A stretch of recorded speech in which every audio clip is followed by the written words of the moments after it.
Oke, saya beri kesaksian dulu ya.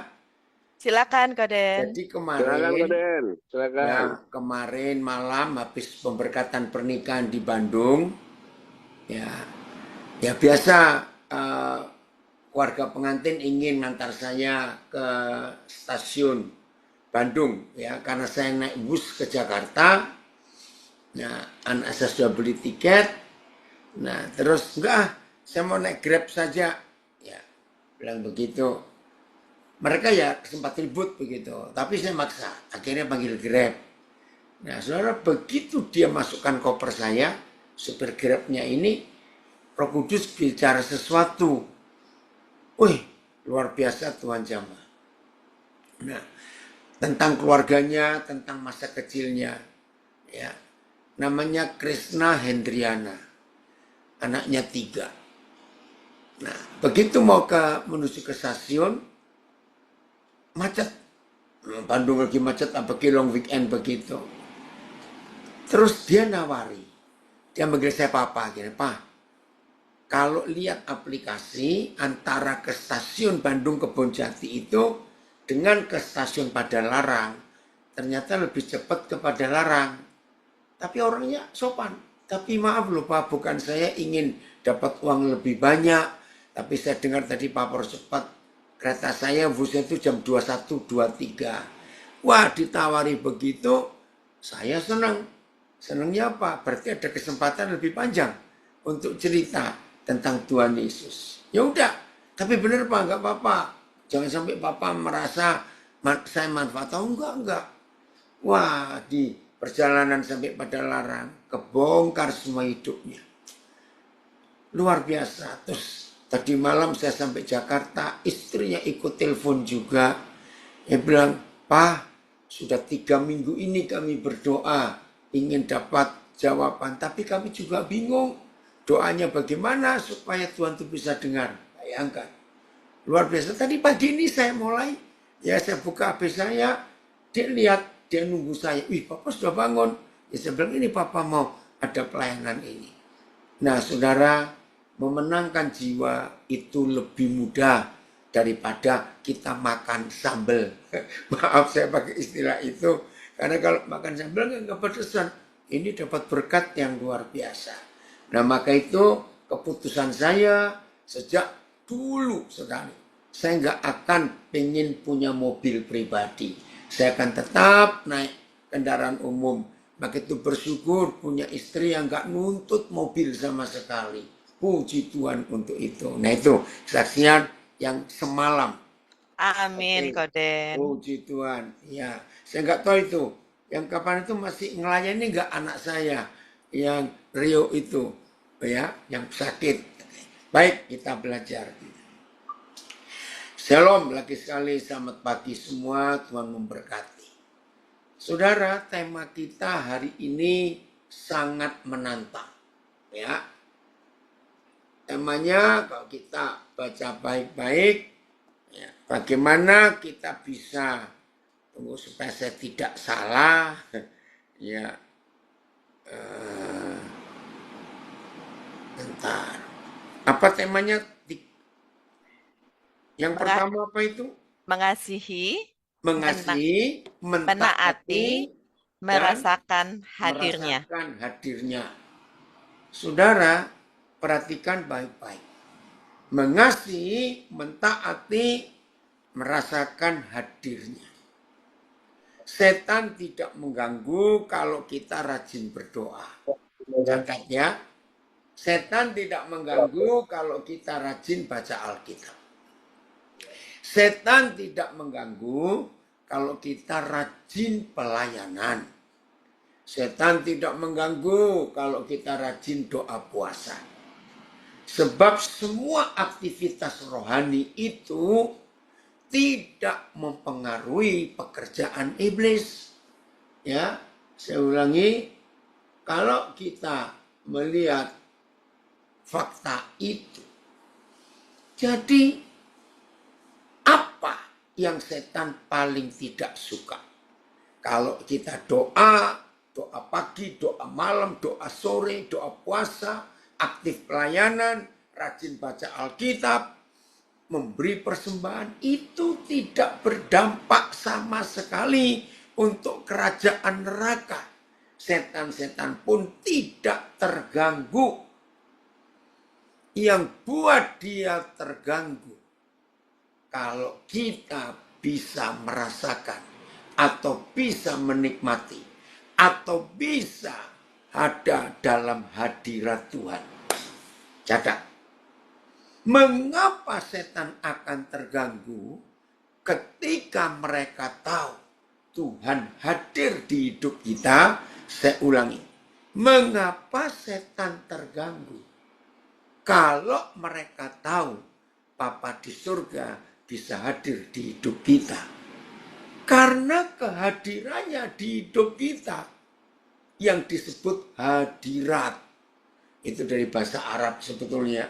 Hadirat Papa kita yang menguasai hidup kita.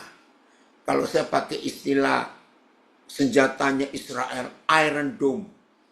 Ya, ada sebuah kekuatan melingkupi kita. Itu hadirat Bapa kita. Nah, kalau setan tahu di hidup saudara dan hidup saya ada Iron Dome itu, ada sebuah kubah, kubah besi yang melindungi hidup kita, setan itu nggak bisa tembus, nggak bisa nyentuh kita. Saya senang pakai istilah Jawa, setan ora doyan. Demit orang dulit, itu bahasa Jawa. Setan nggak suka, anak-anak setan, begundal-begundal setan nggak bisa menyentuh kita. Kalau ada Iron Dome, ada kubah besi yang melingkupi hidup kita. Nah, saya akan mulai dengan kata yang di bawah, hadirnya. Kita belum bicara mengasihi Tuhan dulu. Kita belum bicara mentaati Dia dulu. Kita belum bisa merasakan hadirnya dulu. Kita bicara hadiratnya. Ternyata saudara, setan sangat tahu untuk catat ini, membuat Tuhan tidak hadir di hidup kita.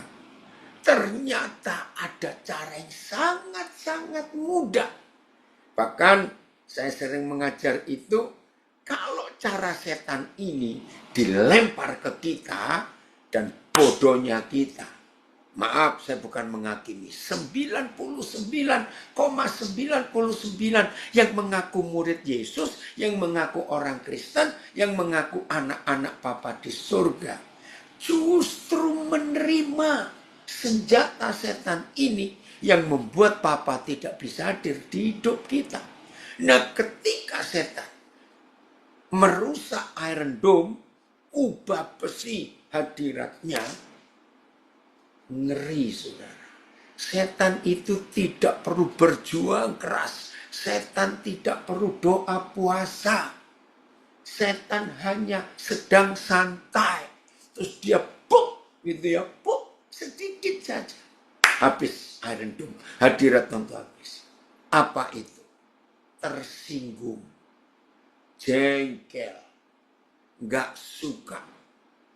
Catat,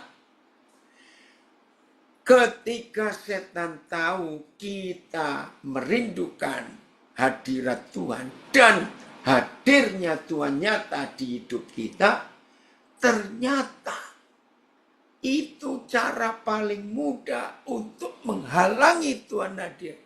Hanya dengan rasa tersinggung, jengkel, tidak suka. Kecil, tersinggung, jengkel, tidak suka, itu kecil.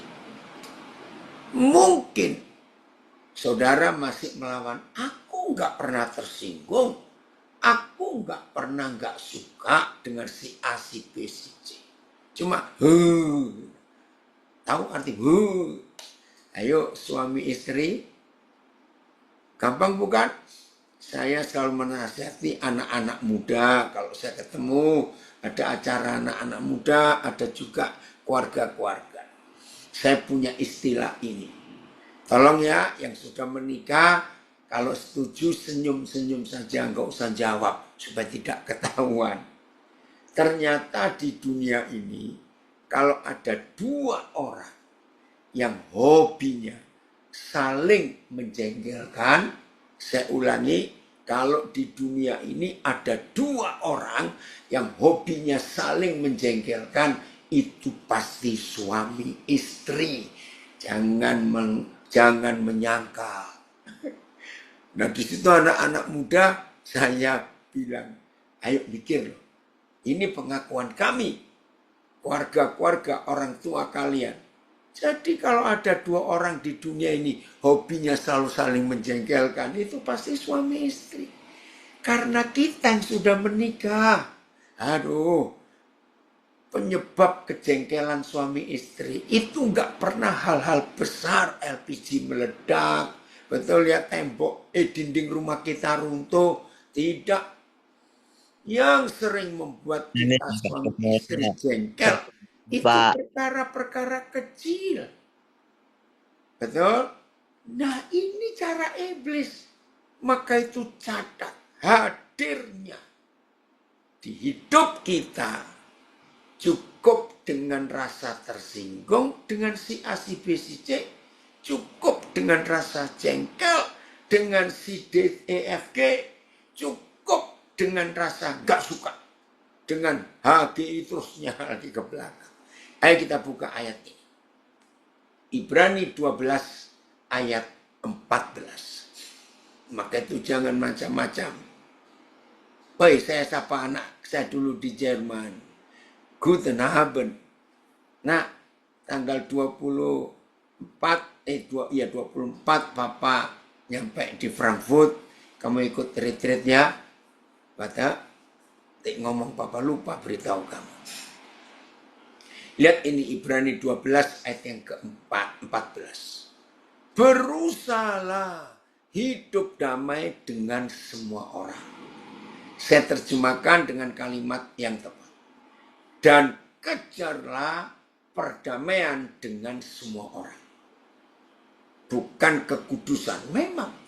Jadi kalau saudara dan saya masih punya musuh, hidup kita ini tidak kudus. Saya ulangi. Berusahalah hidup damai dengan semua orang dan kejarlah kekudusan. Nah, kata kekudusan saya ganti dengan kalimat kejarlah perdamaian dengan semua orang. Sebab tanpa berdamai dengan semua orang, catat saudara, catat. Tanpa berdamai dengan semua orang, tidak seorang pun akan melihat Tuhan. Ngeri. Nah inilah salah satu ayat pendek yang kita harus perhatikan. Kalau melihat Tuhan tidak bisa,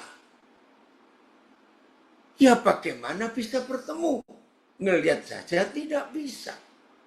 Kalau kita nggak bisa melihat, berarti nggak bisa ketemu Tuhan, ya nggak mungkin kita bisa merasa hadiratnya. Karena pribadinya aja tidak bisa kita lihat. Ngerti sekarang? Maka itu yang masih jadi membernya setan.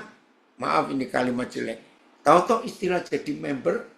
Kalau kita menjadi member, memiliki keanggotaan di suatu apa saja lah, perusahaan merek tertentu, member tahu ya, itu pasti akan dapat kiriman.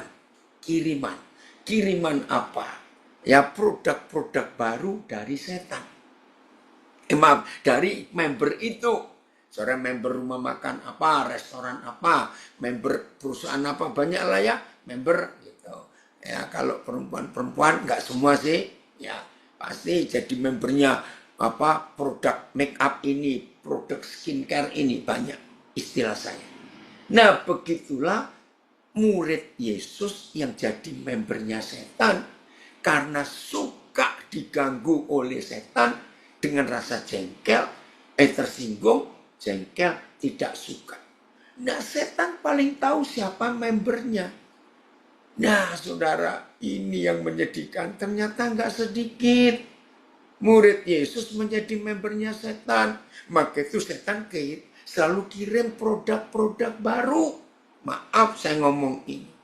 Nah begitu si kunyuk tahu ada orang di antara kita rajin pelayanan. Maaf loh, pengkhotbah saja, pendeta saja. Tidak semua bisa melihat Tuhan.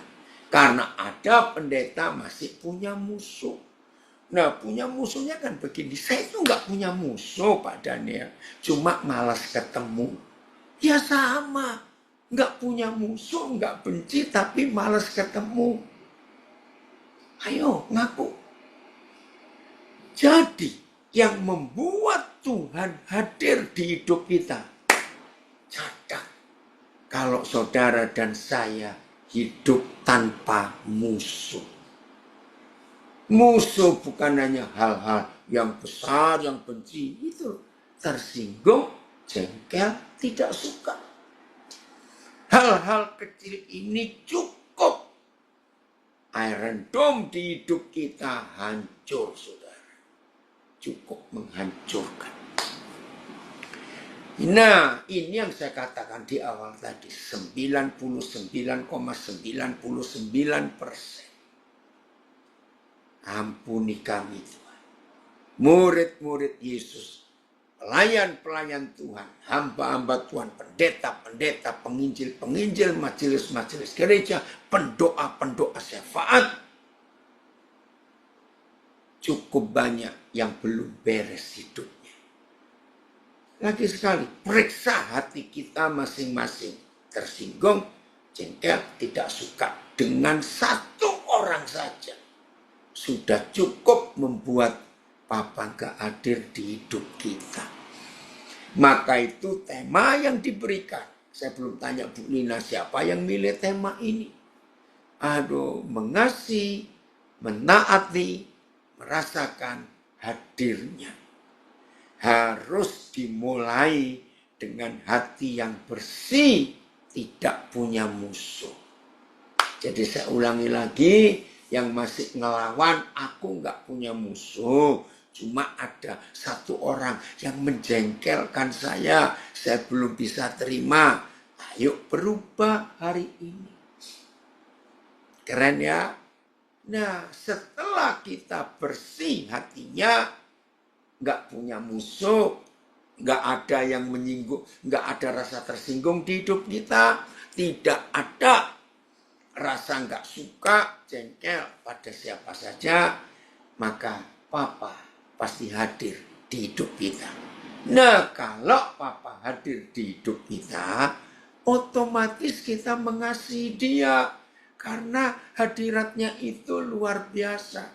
Otomatis kita suka untuk mentaati Papa. Otomatis rasa kehadirannya itu nyata. Kenapa saya berani berkata? Tidak sedikit pendeta yang saya kenal. Enggak sedikit. Enggak bisa melihat Tuhan. Karena dia masih jengkel dengan seseorang. Maaf ya saya cerita. Sedih. Sampai hari ini saudara. Di semua acara pertemuan hamba-hamba Tuhan. Ya. Aduh sedih. Saya kan ya namanya hamba Tuhan hadir. Apalagi dalam minggu terakhir ini, Jumat yang lalu, ini kan Sabtu. Jadi Jumat kemarin seminggu. Jumat yang lalu, saya berenam dengan anak-anak saya di Purwokerto. Itu untuk Jumat. Nah, Sabtu pagi, saya di Purwonegoro. Ya, pertemuan hamba-hamba Tuhan. Ya, di situ. Terus, Sabtu sore saya di Wonosobo. Minggu pagi di Wonosobo. Minggu sore ada di Gelapansari, Temanggung. Ya. Senin pagi di Kaloran, Temanggung. Yaitu pertemuan hamba-hamba Tuhan. Lalu Selasa di Tulungagung, Rabu, Kamis di Blitar. Nah, Kamis siang dari Tulungagung saya ke Comal, Jawa Tengah, pertemuan hamba Tuhan. Nah, sampai hari ini, saudara, begitu kumpul hamba Tuhan, maaf ya, langsung yang dibicarakan, membicarakan ya istilah gosip lah, tentang si pendeta A, pendeta B, pendeta C, itu sudah biasa. Kalau hamba-hamba Tuhan bertemu, maaf. Nah, itu bukti kejengkelannya belum selesai. Nah, selama kami jalan di Jawa Tengah, luar biasa. Ada PGHT, apalah saya lupa istilahnya, paguyuban juga. Nah, itu mereka pada cerita. Ada pengusaha-pengusaha berbagi kursi stainless untuk jemaat. Nah, maaf saya ini tanya. Yang dibagi satu jemaat cuma dapat 10 kursi, saudara. Nah, saya tuh mikir, yang ngambil ya repot, karena berat, cuma dapat 10. Maaf loh, gitu aja jadi rebutan di antara hamba-hamba Tuhan. Bahkan ada yang memalsu nama, gereja fiktif dalam tanda kutip ya, saya nggak tahu jelasnya. Harusnya jatahnya gereja A, nggak tahu bagaimana bisa diambil gereja B. Nah, itu cuma 10 kursi. Nah, di satu tempat mereka dapat pembagian LCD proyektor. Itu juga ada masalah. Aduh, ampuni kami Tuhan. Nah, ini loh. Jadi ada pendeta, pengkhotbah, penginjil, pelayan Tuhan yang tidak pernah bisa melihat Tuhan, berarti nggak bisa bertemu Tuhan. Kalau paket lengkap dari iblis dikirim ke member-membernya, ini paket lengkap, istilah saya bukan paket ke ayam geprek, pakai ini paket lengkap, tidak bisa melihat Tuhan, pasti nggak bisa bertemu Tuhan. Kalau nggak bisa melihat Tuhan, nggak bisa bertemu Tuhan, pasti paket lengkapnya yang ketiga, nggak bisa merasakan kehadiran Tuhan. Karena melihat aja nggak bisa, apalagi merasakan hadirat Tuhan. Nah, yang baru gabung supaya tahu, satu-satunya cara setan membuat kita tidak bisa menikmati hadirat Tuhan kalau kita masih punya musuh. Phil, coba TSI-nya atau terjemahan yang lain, Ibrani 12 ayat 14. Ini mengerikan sekali. Jadi Papa minta berusahalah berdamai. Ayat ini. Kejarlah perdamaian dengan semua orang dan kejarlah kekudusan. Sebab tanpa kekudusan tidak seorang pun dapat melihat Tuhan. Nah, kata kudus di sini bukan tidak berzina. Kata kudus di sini bukan tidak mencuri, tidak, tapi tidak punya musuh. Maka itu saya ganti, kejarlah perdamaian dengan semua orang dan kejarlah berdamai dengan semua orang. Sebab tanpa berdamai dengan semua orang, tidak seorang pun dapat melihat Tuhan. PS, berusahalah untuk hidup rukun dengan semua orang. Berusahalah juga untuk hidup suci, khusus untuk Tuhan, nggak punya musuh. Sebab tidak seorang pun dapat melihat Tuhan, ya, kalau ia tidak hidup seperti itu. TSI.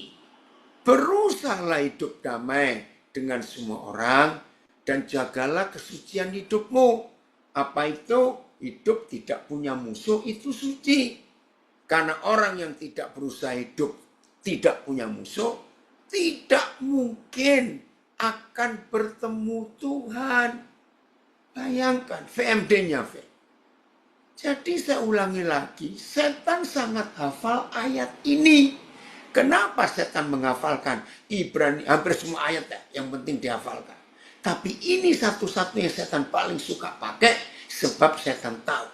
Begitu kita pelayan, hamba Tuhan, murid Yesus, majelis gereja, si aktivis gereja. Dilempar rasa tersinggung, jengkel, tidak suka, habis kita. Tuhan gak adil. Berusaha hidup damai dengan semua orang. Dan berusaha hidup bebas dari dosa.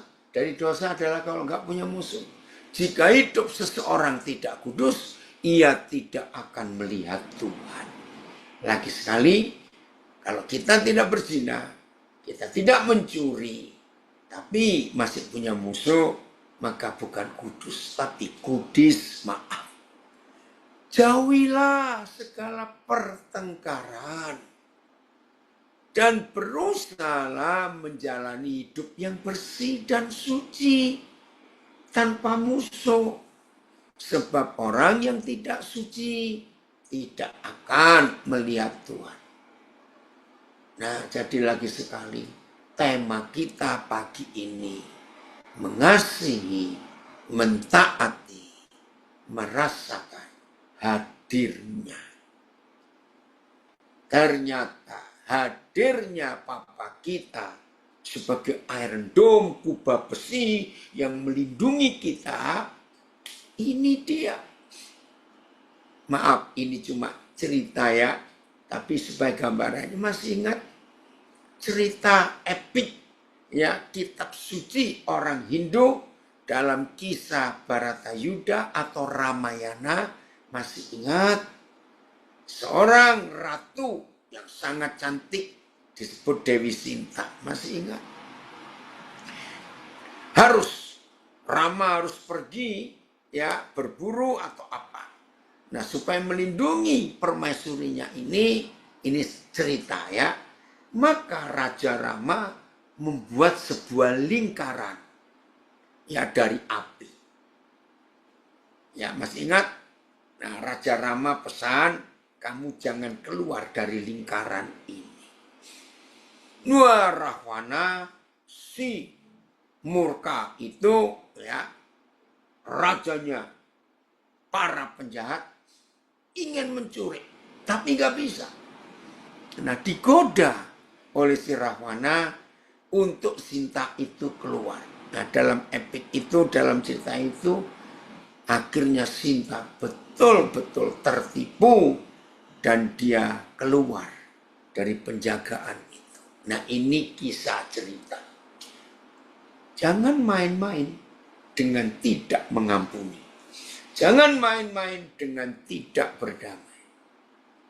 Begitu saudara memutuskan tidak menerima seseorang karena kelakuannya, karena sifatnya, karena semua perbuatannya, maka saat itu saudara gak bisa melihat Tuhan. Berarti hadirnya pun saudara tidak bisa menikmati. Maka itu catat 3 hal kecil tadi. Tersinggung, jengkel, tidak suka. Dalam gereja itu langganan itu. Ngeri saudara kalau lihat gereja itu. Tersinggung ke sana, tersinggung ke sini, jengkel sana, jengkel sini. Gak suka si A lalu pindah gereja. Bahkan tidak sedikit yang mengaku Kristen. Kalau mau ke gereja telepon temannya dulu. Si A datang gak? Si B datang gak? Oh datang. Terus jawabnya udah. Kalau si A si B datang, aku gak datang. Ada toh orang Kristen seperti itu? Ya ini setan. Banyak. Aduh banyak. Ampuni kami Tuhan. Nah kalau tiap minggu si A si B datang, berarti orang ini kan gak ibadah. Gampang buat si kunyuk pindah gereja. Orang ini pindah gereja lagi, ngerusak juga. Sebab rohnya A dan B tadi ada di gereja yang baru dia pindah. Betul ya? Karena setan tahu. Maka itu saudara jangan bilang mengasihi Tuhan, jangan bilang mentaati Tuhan, jangan bilang merasakan hadirnya. Bereskan dulu hati ini. Ayo, serius. Saudara ternyata penyakit ini ada di semua gereja. Catat itu baik-baik. Penyakit ini ada di semua kehidupan para pendeta. Penyakit tidak suka pada si A, si B, si C ada di semua komunitas. Jangan tersinggung, MCC juga pasti ada. Nggak suka ini, nggak suka itu, maaf. Jadi sebelum kita bicara mengasihi Tuhan, mentaati Tuhan, merasakan Tuhan dalam hatinya, cek hidup kita dulu. Tuhan tolong kami. Oh, kenapa ini? Ya, siap berubah ya? Oke. Maka itu kalau kita tidak membereskan hidup ini, maka Tuhan enggak berkenan. Woi, anak saya dari Samarinda gabung. Tadi Papa lihat kamu lagi lari pagi Tuhan. Oke ya. Jelas? Ayo kita melompat ke yang pertama. Mengasihi. Kita buka Yohanes 14. Hanya ada satu ayat yang memberitahu kita kapan kita mengasihi Tuhan. Kenapa ini? Oke. Ya. Hanya ada satu ayat. Yohanes 14. Ayat 14. Ayat yang, oh sudah. Ayat yang ke, sebentar. 14 juga coba. Kita lihat ya. Oh bukan. Coba ayat 15-nya, Phil. Maaf. Ayat 15. Iya. Yohanes 14 ayat 15. Hanya ada satu persyaratan untuk kita disebut mengasihi Tuhan. Jikalau kamu mengasihi aku, simpel, sederhana. Kamu akan menuruti segala perintahku. Sederhana. Segala artinya semua. Jadi rajin doa pagi, rajin doa puasa, tapi masih jengkel dengan seorang, kita tidak mengasihi Tuhan. Ya, ayat. Jika kamu mengasihi aku, kamu akan menuruti semua perintahku.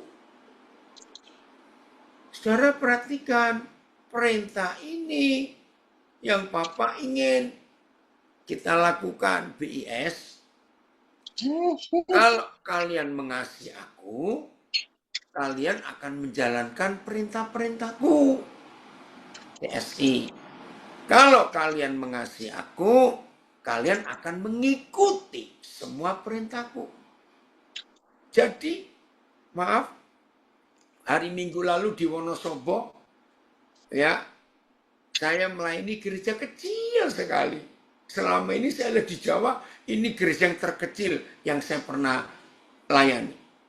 Adanya di lantai 2. Lantai 1 itu warung, ya, kerjaan istri gembala, anaknya sebetulnya. Lantai 2 tempat kebaktian.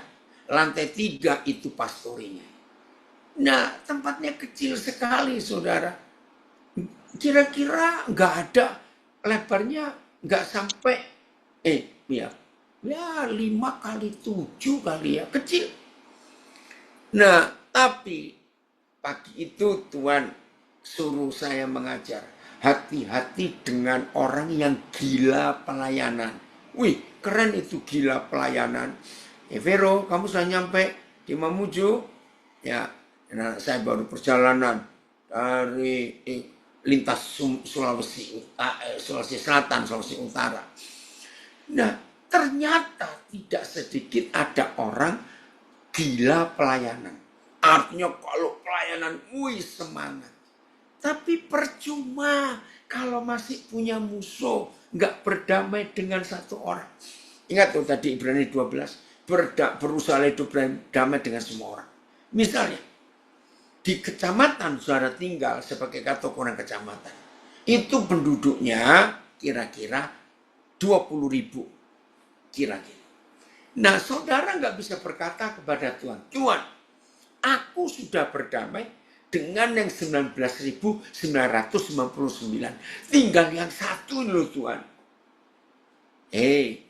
Semua itu bukan banyak. Ya semua, pokoknya orang. Catat baik.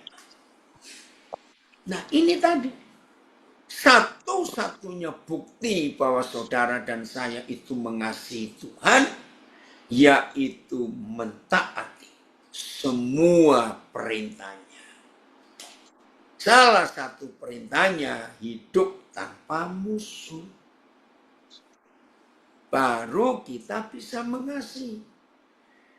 Nah, ingat tadi saya katakan, setan itu sangat hafal ayat-ayat vital.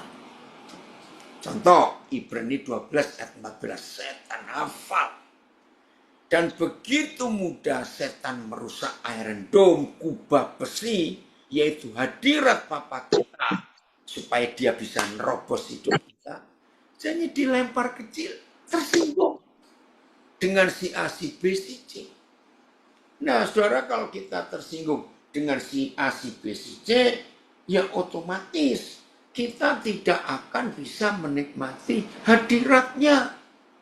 Oke, maka itu hati-hati dengan hidup yang seperti itu, supaya kita tetap bersih. Maaf ya, saya sambil cacar. Tetap bersih di hadapan Tuhan.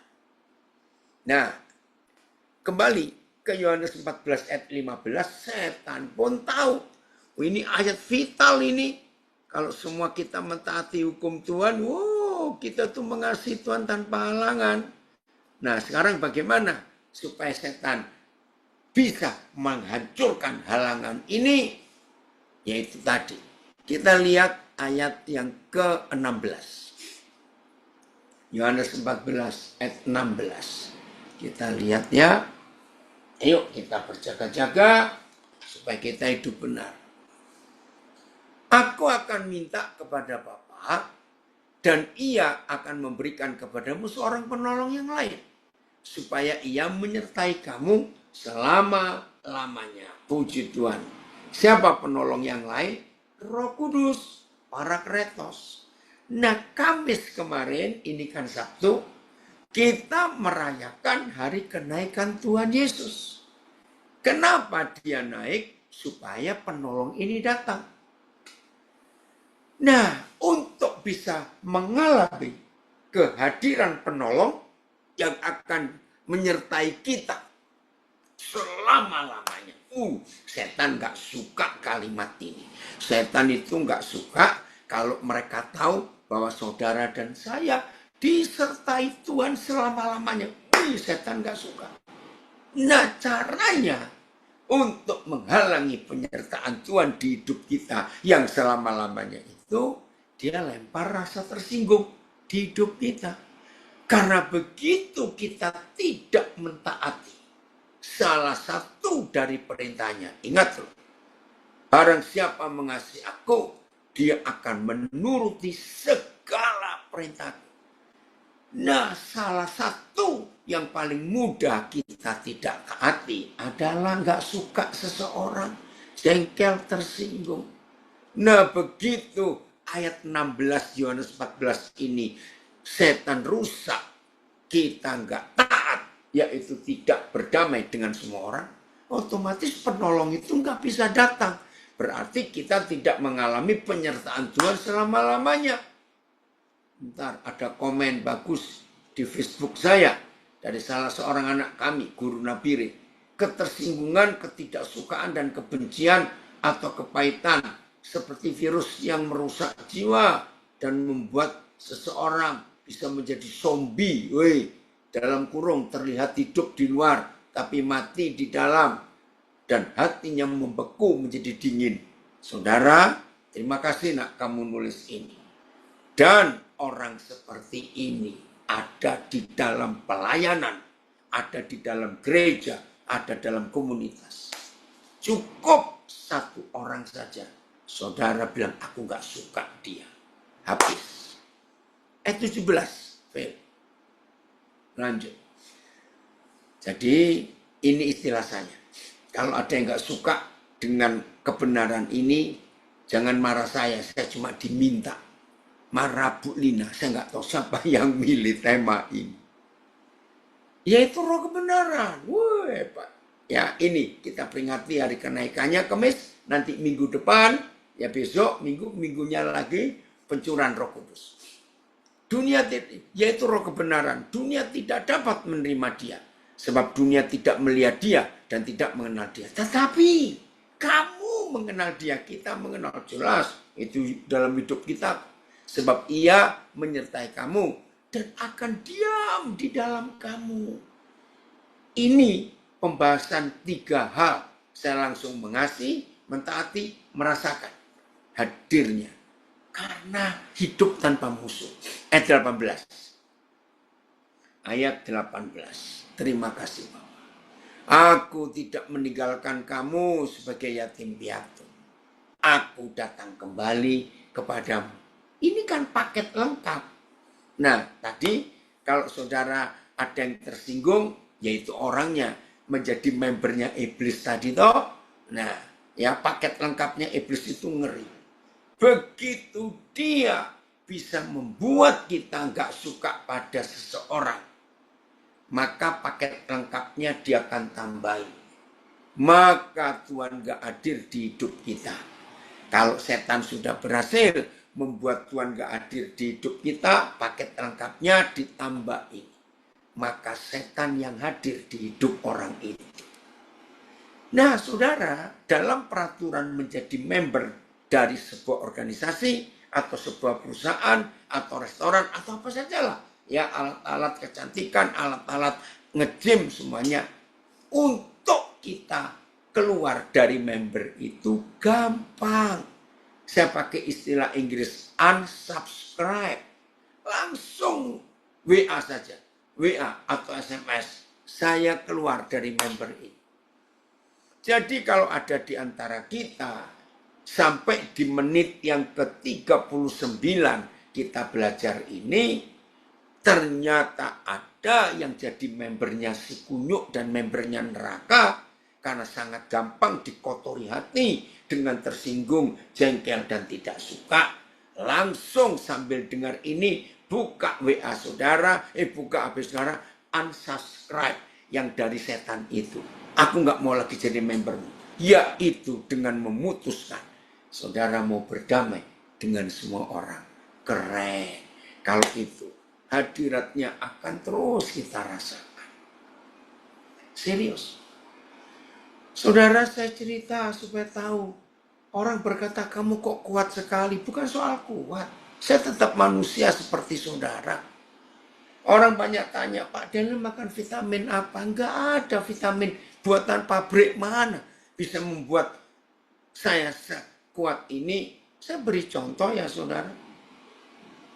17 sampai 19 April saya diundang pelayanan di GPDI Hagios Sosrowijayan Jogja. Tiap hari full. Nah, tanggal 20 ya saya berangkat ke Surabaya naik kereta. 19 malam, Minggu malam. Jam 8.40 saya naik kereta dengan anak saya dari Jogja ke Surabaya, turun Pasar Turi.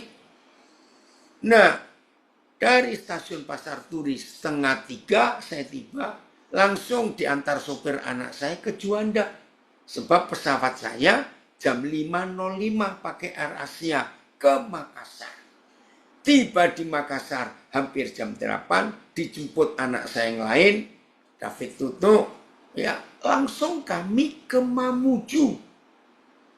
Itu 14 jam di mobil sambil berhenti. Sampai Mamuju malam. Kami nginap, tidur. Tanggal 21, 4 sesi, seminar 3 sesi, KKR 1 sesi. Dari kampung itu, aduh saya lupa Vero, kampungmu apa ini anak saya komen. Bisa dibilang jika ada orang yang kelihatan sedang melayani dalam pelayanan gerejawi, namun masih memiliki kebencian, bukan benci nak, tersinggung, gak suka. Kalau benci sudah besar sekali. Benci terhadap sesamanya sebenarnya orang itu sedang tidak melayani Tuhan, betul, melayani setan. Sondoang ini, ya, ada desa kecil sekali, Sondoang. Di peta ada nggak ya, Vero, Sondoang itu. Jadi dari Mamuju, paginya di mana nak? Kita seminar 3 sesi itu, kampung apa namanya? Saya lupa, namanya aneh-aneh. Tulis nak, supaya cerita. Kampung apa itu? Vero, cepat nulis. Nah, jadi sore KKR-nya, bukan semua Rorong. Yang paginya, nak, sebelum ke gerejamu, sebelum ke Sondoang, itu kampung apa namanya? Yang GPDI itu. Apa? Lupa sebentar. Nah, Sumarorong kan besoknya. Nah, sorenya KKR. Di Sondoang itu, paginya di mana sih nak? Bapak lupa. Kaluku. Nah itu saudara tahu nggak nama-nama kampung ini? Ini pertama kali itu ke Sulawesi Barat, ya, Kaluku. Nah selesai dari Kaluku, dari Sondoang, kami naik mobil berapa ya? 6 jam kalau nggak salah ke Sumarorong. Saya juga baru tahu itu ada kampung namanya Sumarorong. Itu ya. Nah dari Sumarorong kami tiba malam, nginap lagi di Pasturi, GPDI. Nah, paginya, saya tanggal berapa itu ya? Tanggal berapa itu nak lupa Pak. 3 sesi lagi seminar. Dari Sumarorong, kami berangkat lagi naik mobil. Sekarang, kemana itu nak? Papa lupa ini. Kampung mana itu? Vero, cepat bantu Papa, nulis. Setelah Sumarorong, kami besoknya berangkat. Oh, ke Toraja ya? Ya, ke Toraja. Sekian jam lagi naik mobil, ada 4-5 jam saya lupa. Nah di Toraja kami nginap, besok seminar 3 sesi lagi, malamnya ada KKR. Itu hari apa itu saya lupa sudah. Toraja, lalu besoknya ke satu desa, namanya keren, Batu Sitanduk di daerah Palopo. Saya juga baru ke kampung itu, Batu Sitanduk. Sorenya KKR di kota Palopo. Malamnya balik lagi ke Toraja, nginap. Nah, itu baru minggu. Minggu itu ada 3 kali ibadah. Hari Minggu di Toraja. Nah, Minggu sore kami KKR di Makale. Nah, dari Makale kami nginap. Lalu Senin tanggal 27, ya, saya ke Makassar.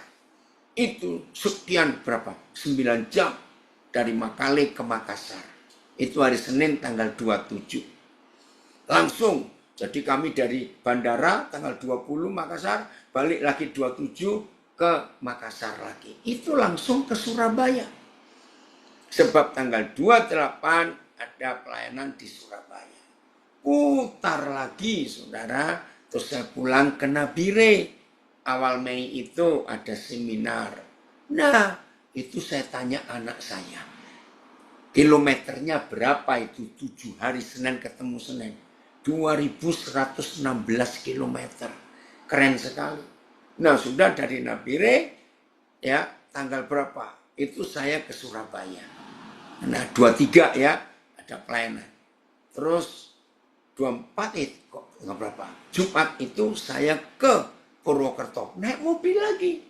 Purwokerto ke Purwonegoro, ke Wonosobo, ke Temanggung, ke desa-desa juga yang seperti Kaloran, Kelapasari.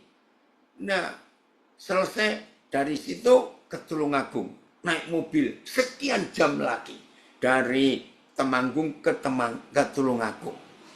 Di Tulungagung 3 hari termasuk Blitar, semuanya keliling.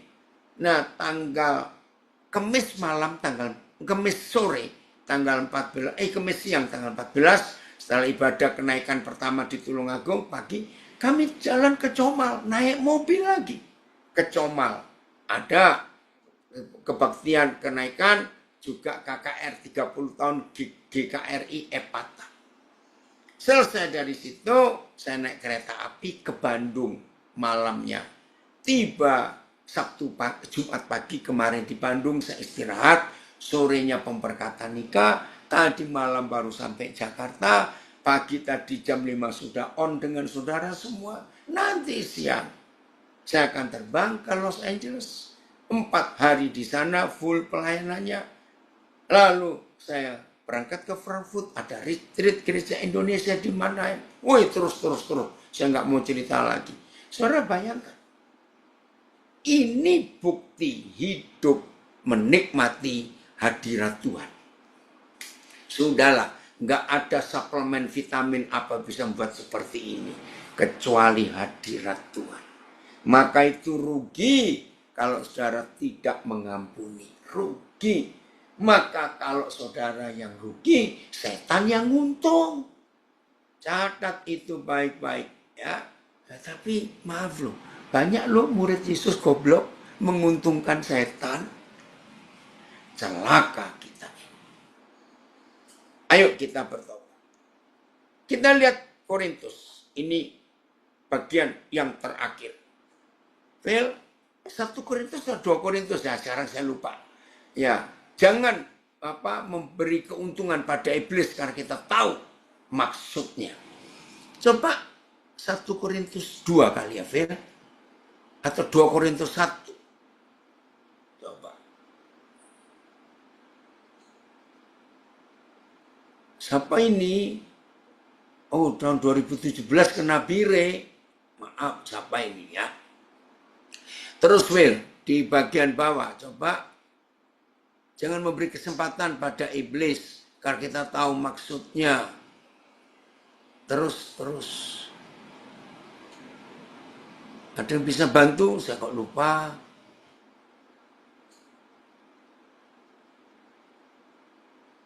Oh bukan. Coba 2 Korintus 2. Oh ini dia anak saya yang ikut Toraja lanjut Palopo. Betul. Ya. Bantu saya. Bukan Efesus 4 ayat 27. Oh bukan. Itu di Korintus. Jangan kita 1 Korintus 7. Bukan, 2 Korintus 2. Coba. Bagian terakhir. Ini konsep penting yang Paulus tulis. Ya ini dia. Betul. Saudara lihat ayat 11. 2 Korintus 2:11. Supaya iblis jangan beroleh keuntungan atas kita. 2 Korintus 2:11. Supaya iblis jangan beroleh keuntungan atas kita. Sebab kita tahu apa maksudnya. Maaf loh saudara. Ternyata banyak orang. Oi anak saya menjua-jua, Arif Tarikan. Ada di mana kamu sekarang nak? Kenapa kita bisa memberi keuntungan pada iblis? Paling mudah untuk mengerti 2 Korintus 2:11 itu yang suka main bola. Ternyata dalam teori sepak bola, dalam hukum sepak bola, itu ada sebuah istilah gol bunuh diri. Nah, yang senang bola pasti tahu. Satu-satunya, catat nih, satu-satunya trik, satu-satunya hal yang membuat pelatih bola sehebat apa, seterkenal apa, tim sepak bola segagah apa, tapi yang buat mereka sudah marah, jengkel, nggak bisa selesai. Kalau ada salah satu timnya melakukan gol bunuh diri. Ngerti istilah gol bunuh diri? Yang belum tahu saya beritahu, tapi singkat saja. Gol bunuh diri itu ada istilah di dunia persepak bolaan. Saya nggak tahu bahasa Inggrisnya apa ya. Yaitu tim, salah satu timnya dari 11 orang itu salah nendang bola, lalu masuk ke gawangnya sendiri. Itu kan luar biasa. Nah ternyata di antara kita banyak orang yang lebih goblok dari si goblok, yaitu melakukan gol bunuh diri. Tersinggunglah saudara yang masih tidak bertobat. Jengkel dengan seorang. Nggak suka dengan seorang. Goblok, double goblok kamu. Dalam nama Yesus. Jangan dikeluarkan, Phil. Lihat 2 Korintus 12. Saya baca dulu. Mulai ayat yang ke-9. Mengapa Paulus menulis ini? Ayat 9, Phil. 2 Korintus 2. Sebab justru itulah maksudnya aku menulis surat kepada kamu, kepada jemaat Korintus, yaitu untuk menguji kamu, untuk ngetes kamu, untuk mengetahui apakah kamu taat dalam segala sesuatu. Ingat tadi Yohanes 14 ayat 14, 15, 16. Bahwa bukti saudara dan saya mengasihi Tuhan, yaitu kalau kita mentaati semua perintahnya. Nah, salah satu perintahnya dari semua adalah mengampuni. Nah, setan gak suka kita mengampuni. Ingat awal tadi kalimat pertama yang saya katakan, supaya yang baru gabung tahu, kenapa saya menggoblok-goblokkan orang goblok itu yang tidak mau mengampuni. Goblokmu situ, masuk neraka kamu. Bukan saya ngomong. 1 Yohanes 3 ayat 15. Gak usah dibuka. Barang siapa membenci saudaranya, dia adalah seorang pembunuh manusia. Dan kamu tahu tidak ada hidup yang kekal bagi seorang pembunuh manusia. 1 Yohanes 3 15. Jadi jangan tersinggung kok saya goblok-goblokan orang goblok ini. Karena hukum kasih dihancurkan oleh kesombonganmu dan ketidaksukaanmu. Oh, terima kasih TNT, on goal. Jadi nendang. Oh, berarti lebih keren bahasa Indonesia, gol bunuh diri. Saudara, saya ulangi. Coba Phil, 3 ayat ini pakai berapa terjemahan ya. Ini keren sekali. Terima kasih untuk MGC yang milih tema mengasihi, mentaati, merasakan hadirnya. Sebab untuk itu pula aku menulis kepadamu, yaitu supaya aku dapat mengetahui buktinya. Apakah kamu taat dalam segala sesuatu? PS, saya menulis surat itu kepadamu dengan maksud untuk menguji kalian. Masih punya musuh enggak? Apakah kalian selalu mau menuruti petunjuk-petunjuk dari saya? TSI. Dalam surat yang sebelumnya, alasan saya menulis tentang perkara itu adalah untuk menguji hati kalian. Saya ingin melihat apakah kalian tetap taat walaupun mengalami masa sulit. Nah, khususnya 2 Korintus 2 ini, Paulus itu minta taat apa? Phil, sekarang ayat yang ke-10 dari berapa terjemahan. Jadi kalau ada yang tersinggung yang saya goblok-goblokan tadi, berarti saudara orangnya yang masih punya musuh. Kalau kita hidup nggak punya musuh, saya nggak takut digoblok-goblokan orang. Karena saya nggak punya musuh, saya rileks saja. Sebab barang siapa yang kamu ampuni kesalahannya, lihat, aku mengampuninya juga.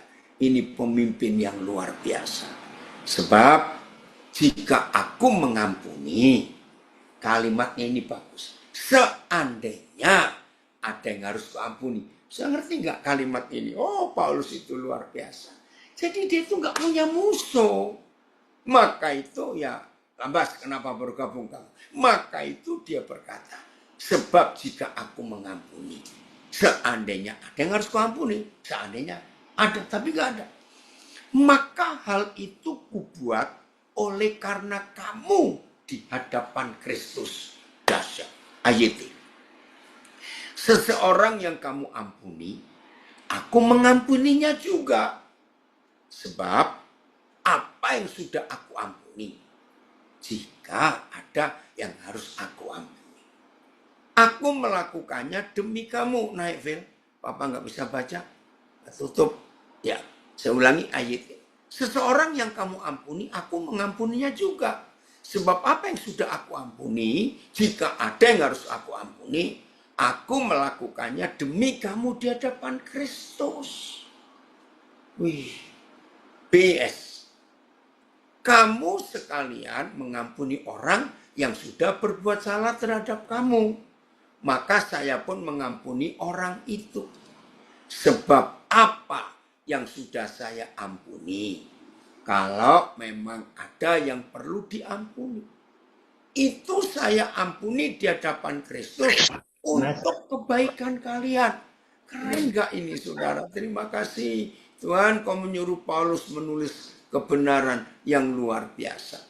Waktu kalian memaafkan saudara kita itu, TSI-nya berarti kan, waktu kalian memaafkan saudara kita itu, ketahuilah bahwa saya juga sudah memaafkannya.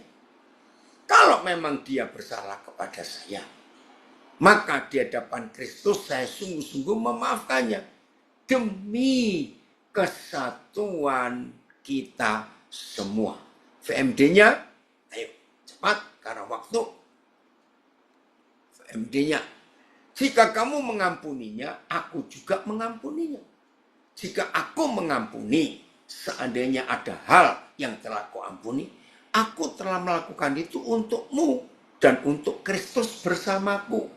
FYI, lihat ini, keren. Apabila saudara mengampuni seseorang, saya juga mengampuninya. Dan apapun yang saya ampuni, sejauh hal itu menyangkut diri saya mengampuninya atas kuasa Kristus demi kebaikan saudara. Keren gak ini saudara? Maka itu tema kita pagi ini, mengasihi, mentaati, merasakan hadirnya. Itu penting, yaitu hidup tanpa musuh. Ayat 11, ya, mulai AYT, ayat 11, AYT. Dengan demikian, iblis tidak akan diuntungkan dari kita. Karena kita mengetahui maksud-maksudnya. Jadi, supaya iblis tidak untung, ayo yang sudah jadi membernya sekian tahun, hari ini juga unsubscribe. Cepat. Aku putus hubunganku dengan keanggotaan neraka ini. BIS. Saya lakukan itu supaya iblis jangan mengambil kesempatan untuk menguasai kita. Sebab kita tahu rencana-rencananya. TSI, saling memaafkan itu baik bagi kita. Terima kasih. Supaya Satanas tidak mendapat kesempatan untuk menghancurkan kita. Lihat yang tersinggung tentang goblok tadi, baca TSI. Karena kita bukan orang bodoh. Lihat.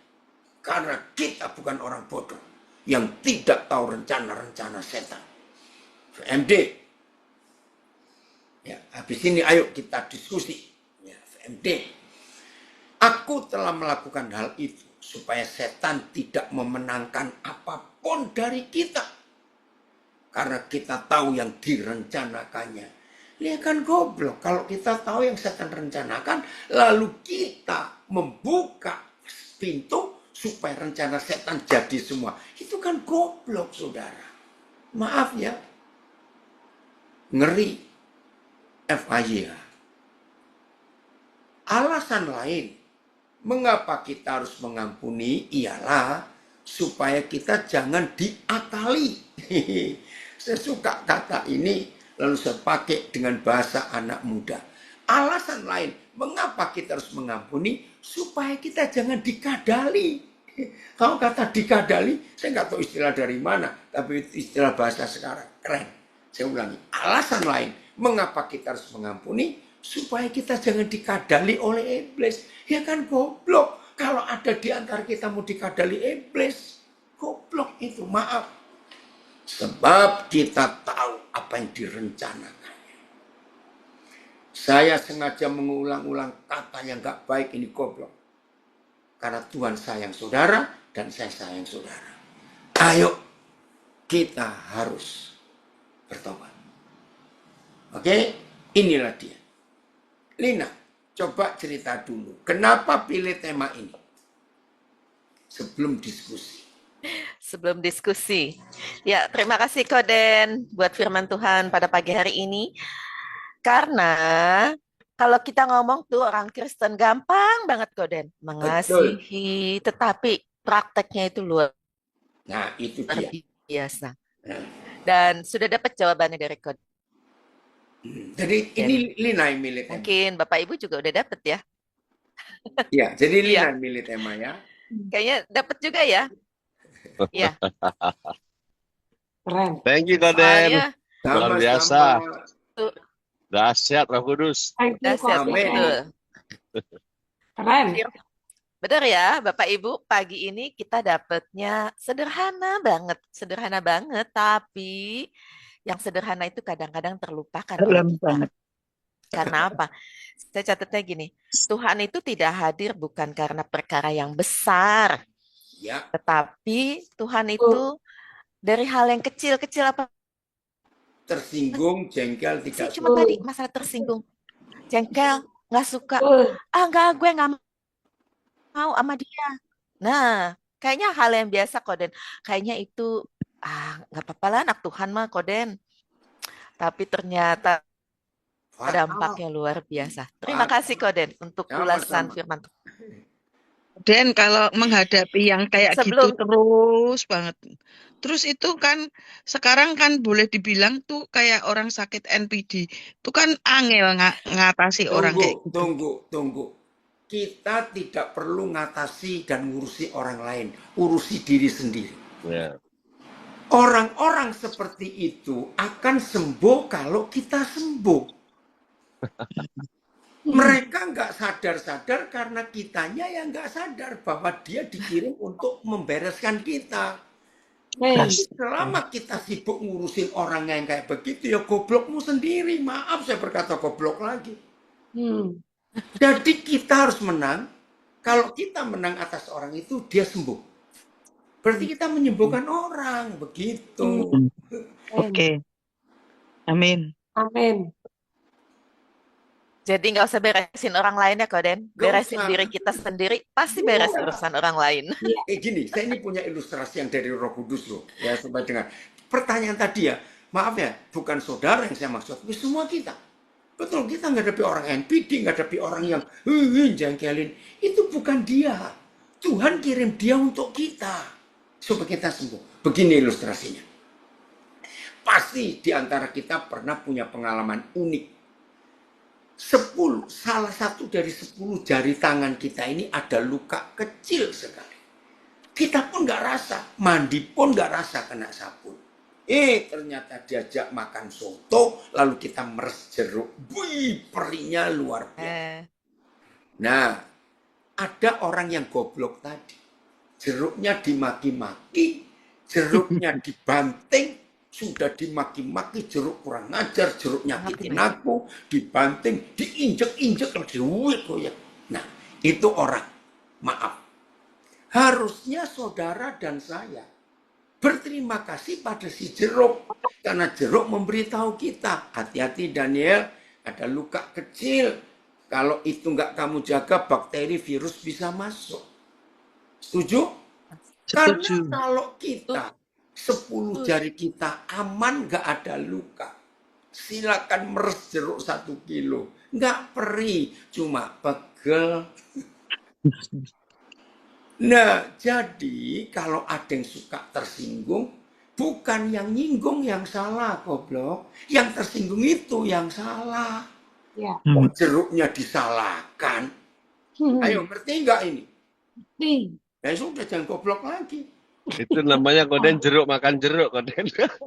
Maka itu kalau ada orang yang menyinggung kita, harusnya berterima kasih. Tuhan, terima kasih. Engkau kirim jeruk itu untuk mengingatkan saya. Supaya saya tahu ada luka. Contoh kecil yang lain ya. Dengar baik-baik. Aduh Tuhan, tolong kami yang goblok-goblok supaya sembuh hari ini dalam nama Yesus. Suatu hari ada di antara kita lagi berdiri di pinggir jalan menunggu seseorang atau menunggu sesuatu. Oh ya Allah, pendeta Harefa. Ya, menunggu seseorang atau menunggu sesuatu. Tiba-tiba ada orang lewat di depan kita. Nggak kenal. Terus dia noleh, anjing lu. Saya nggak marah kalau dikatakan begitu. Nah yang marahin yang bertobat. Loh, kok nggak marah dikatakan anjing? Loh, saya kan bukan anjing. Kalau ada orang ngomong begitu, saya tanya, maaf ya, anjingnya yang mana? Karena anjing asli dikatakan anjing lu. Apa reaksinya? Cepat jawab. Gonggong. Nah, salah. Nggak ngerti, dia diam. Nggak ngerti. Jangan lagi gonggong, nggak ngerti. Yang ngomong gonggong tadi salah loh. Diam saja. Diam saja. Ngelirik aja enggak. Nah kan goblok kita. Yang anjing asli enggak tersinggung, kenapa yang bukan Anjing. anjing tersinggung? Bukan anjing. Makanya ini kenapa Lina kok tertawa? Maka itu saya punya istilah dari Roh Kudus. Saudara dan saya tidak akan bisa tersakiti dan tidak akan bisa disakiti dan tidak akan bisa menyakiti kalau kita nggak sakit. Orang yang sehat dan orang yang sembuh hatinya itu nggak bisa menyakiti, nggak bisa tersakiti, nggak bisa disakiti. Tapi orang yang sakit di hatinya, dia pasti akan menyakiti orang lain dan dia gampang disakiti.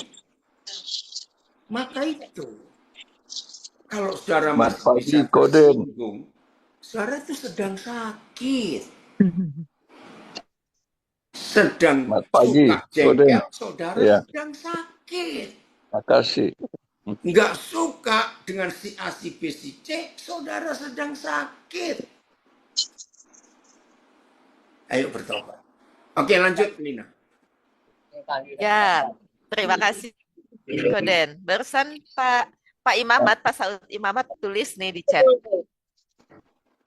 TKI, tersinggung, kecewa, iri. Jadi kita jangan jadi TKI ya. Amin. Gampang tersinggung, gampang kecewa, iri, pindah gereja. Ntar pindah gereja itu sama juga. Semuanya sama. Tidak ada gereja yang tidak bermasalah. Betul ya Koden ya? Betul. Nah, kemudian kalau Pak Aan Alexander bilang gini, menikmati ketidaknikmatan itu dengan senikmat-nikmatnya. Amin. Ya, tapi hari ini kita belajar, memang benar ya. Sederhana banget, jangan ngurusin yang lain. Ayo kita buka hati kita untuk menjadi lebih baik. Ada lagi yang mau berkomentar, meneguhkan, bertanya? Monggo. Oh, ada Pak Ferdinand Cuaca, selamat pagi. Baru bergabung ya Pak? Telat ya, buka WA saya. Itu yang dari Sydney. Ada yang bilang, terima kasih Koden, diingatkan kembali. Kok ya pas banget saat ini. Tapi susah juga ya Koden ingetin orang-orang yang mudah tersinggung. Nah gitu. itu gak usah diingetin. Capek Kalau gitu. iya, terakhir tuh saya sempat ngobrol tuh ke hal-hal seperti itu. Saya bilang gini, sederhana sih ngasih contohnya karena pernah baca ilustrasinya. Kalau saya sih nggak mau loh bawa-bawa tomat. Kalau bawa tomat sehari sih orang lihat, bagus ya tomatnya, indah ya. Kalau udah 2 hari 3 hari busuk, terus kita mau tetap taruh, kita mau tetap bawa. Aku sih ogah. Jadi Nih, kalau ada yang kalau tersinggung, urusan lo deh, bukan gue. Gitu kan ya, Koden? ya, ini dari Sulawesi Barat ada komen. Tapi ada yang berdalih, namanya juga masih manusia. Saya mau jawab. Saudara dan saya, menurut surat Timotius, kita ini manusia-manusia Tuhan. Berapa itu ya? Kamu itu manusia Tuhan. 1 Timotius berapa? Jadi, yang masih berdalih, namanya toh aku masih manusia. Berarti saudara tidak mau bertobat, saudara masih ingin punya musuh. Silakan, Tuhan gak rugi, setan yang untung, kita yang rugi. Karena Iron Dome, kubah besi yang melindungi kita dicabut. Ada yang tahu nggak 1 Timotius atau 2 Timotius itu? Kita ini manusia Tuhan. Ada yang tahu nggak ya? Saya lupa. 1 Timotius 6 ayat 11 Koden. Oi, terima kasih Pak Barnabas dari Ngeluyu Nganjuk. 1 Timotius 6 ayat 11, coba buka. Oi, selamat pagi, shalom. Hamba Tuhan hebat dari Bandung, Ibu Sani Darman. Ya, ayo mana Phil? 1 Timotius 6 ayat 11. Berapa terjemahan? Ayo kita lihat. Tetapi engkau, hai manusia Tuhan. Wih, keren. Jauhilah semuanya itu. Kejarlah keadilan, kejarlah ibadah, kejarlah kesetiaan, kejarlah kasih, kejarlah kesabaran, dan kejarlah kelembutan.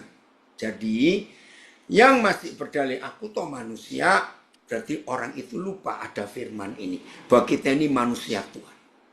Tahun 70-an, 77, 78. Tiba-tiba, oke, ayatnya dulu, ayatnya. 1 Timotius 6 ayat 11. Akan tetapi, kamu sebagai manusia Tuhan, jauhkanlah dirimu dari semuanya itu. Kejarlah kebenaran, kejarlah kesalehan hidup dengan Tuhan, kejarlah iman, kasih, ketabahan, dan kelembutan. PS, tetapi engkau adalah orang milik Tuhan. Orang tepatnya manusia Tuhan. Jadi engkau harus menjauhi semuanya itu. TSI. Oh, tetapi engkau adalah milik Allah. Coba FIA-nya. Ya, saudara ini. Jadi tahun 77, 78 Tuhan tuh ngajar saya seru sekali. Timotius, engkau seorang hamba Tuhan. Oh, hamba Tuhan ya. Jauhkanlah dirimu dari segala yang jahat. Oke. Jadi suatu saat di tahun itu, saudara, Tuhan itu berkata gini, Daniel, kamu sering dengar orang berkata, kesetanan. Iya, kesetanan. Kenapa Papa? Saya tanya. Kalau ada orang kesetanan, seharusnya ada orang ketuhanan. Betul juga ya. Ya setuju nggak saudara? Kenapa kalau ada orang kesetanan? Maaf, kita nggak pernah ngomong, kamu ketuhanan. Ternyata manusia-manusia Tuhan adalah orang yang ketuhanan. Oke, kita ngomongin kesetanan dulu. Kenapa kita menyebut si A, si B, si C kesetanan? Ya karena sifatnya, kelakuannya kayak setan. Maka kalau ada orang ketuhanan, wah ini keren. Maka saudara dan saya adalah manusia Tuhan. Yang sifat Tuhan nyata di hidup kita. Ayo aminkan semuanya. Amin. Amin, amin, amin. Ayo semua kita ketuhanan, bukan kesetanan. Oke, yang tanya dari Sulawesi Barat. Ya, ada lagi?